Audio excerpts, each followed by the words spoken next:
What's going on, people?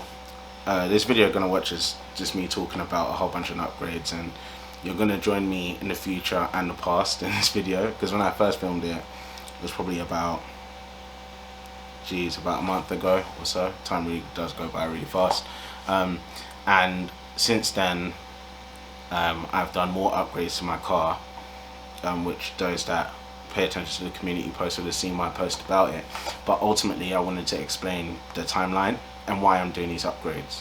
So the most important thing is the upgrades themselves. So braided brake lines, which I know I should have done ages ago, especially when I did my BBK in the first place. You already saw the video on the rear anti-roll bar. That's its own feature because it definitely deserved it. I did the subframe click, but I also changed the bushes on the front anti-roll bar at the same time, so that was done. And the baffled sump. Now, the reason why I put these upgrades on again is because I'm going on track. On the 26th of July, I'm going to Snetterton with a group of people.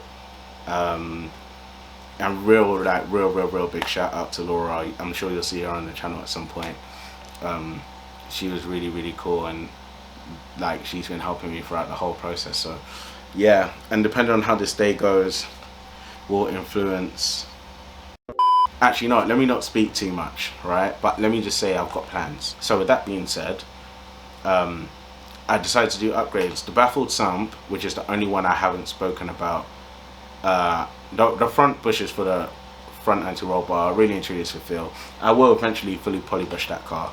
I will. I wasn't going to before, but I think I will. But the other thing, and the main thing I wanted to say, right, was that the baffled sump needed to be done. So with the FD2 oil pump, right, the pickup is a lot smaller than what it normally is on the normal K20 Z4 oil pump. Like the difference in size is vast. Like it really is.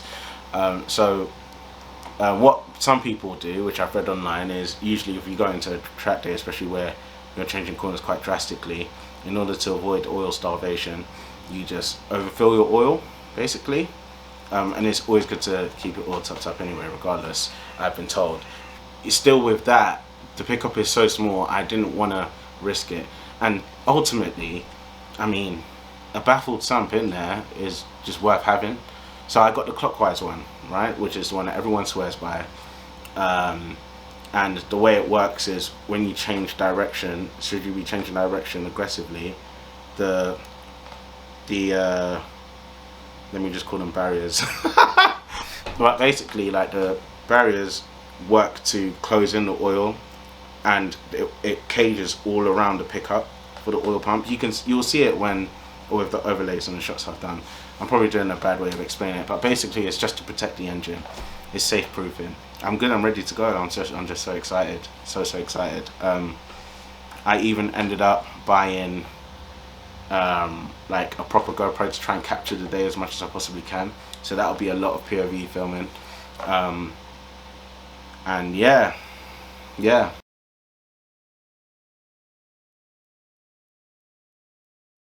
First ones, let's get into, right? This is going to be in a few parts. I'll chapter it up, so we'll go from there.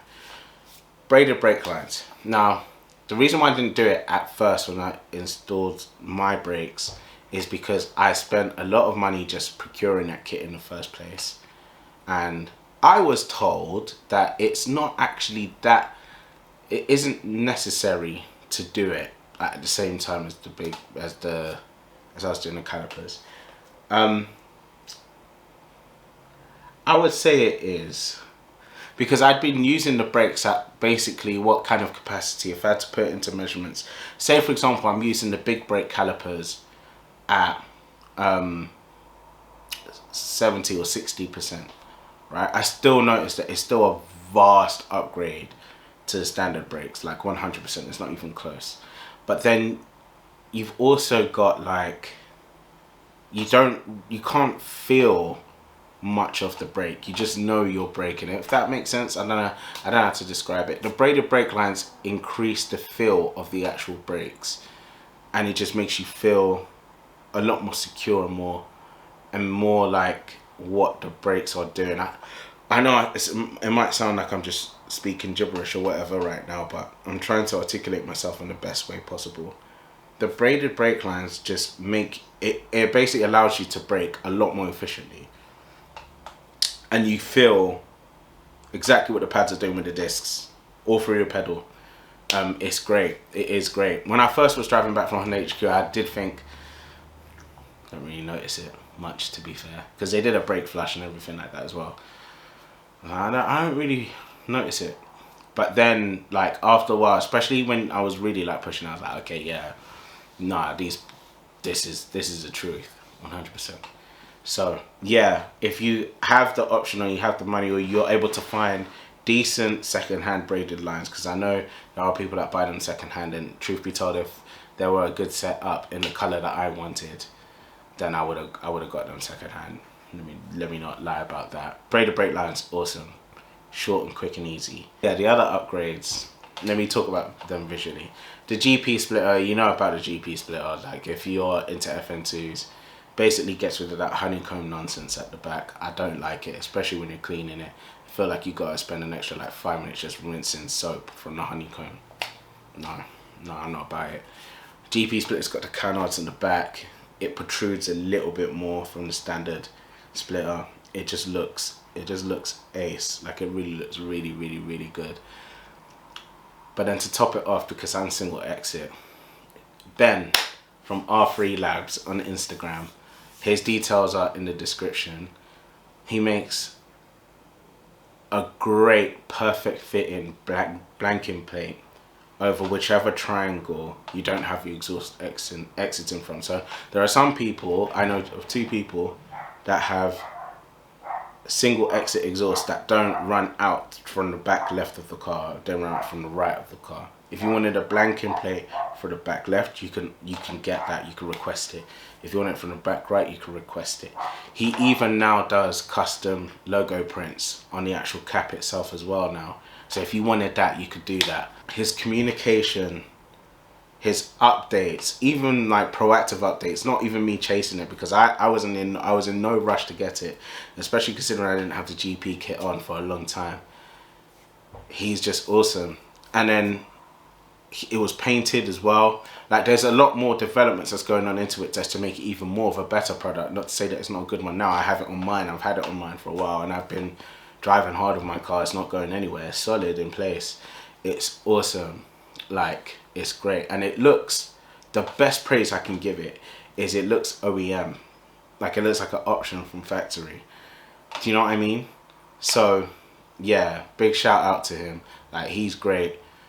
Super sound and humble guy, right? So anyone that's actually looking for any kind of blanking plates like that, just message him, man. He's super approachable. And yeah, like I said, there's one thing buying something from someone who maybe does a great product but doesn't really speak much, or doesn't really give you many updates on it, so to speak, but the product is still aces. Whereas someone that actually puts in the time and effort just to tell you exactly what's up. Do you know what I mean? Yeah. I look forward to whatever he does design in the future. And that's it, really. Cool. Now, before I close out this video, I've got quite a few things lined up this month for you guys. And I've got exciting plans, right? I'm not speaking on them. I'm not going to tell you what they are because they're still very much formulating in the background, okay? But I'll put it to you this way. There's going to be a few things coming to the channel which are going to be great. I'm venturing out to different stuff I haven't tried before. And when I say different stuff, not necessarily like I'm going to start reviewing airplanes or whatever, right?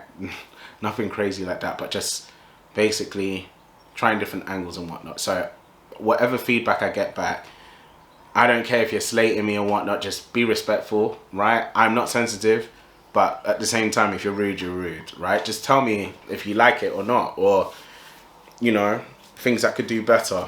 I'm forever growing each day.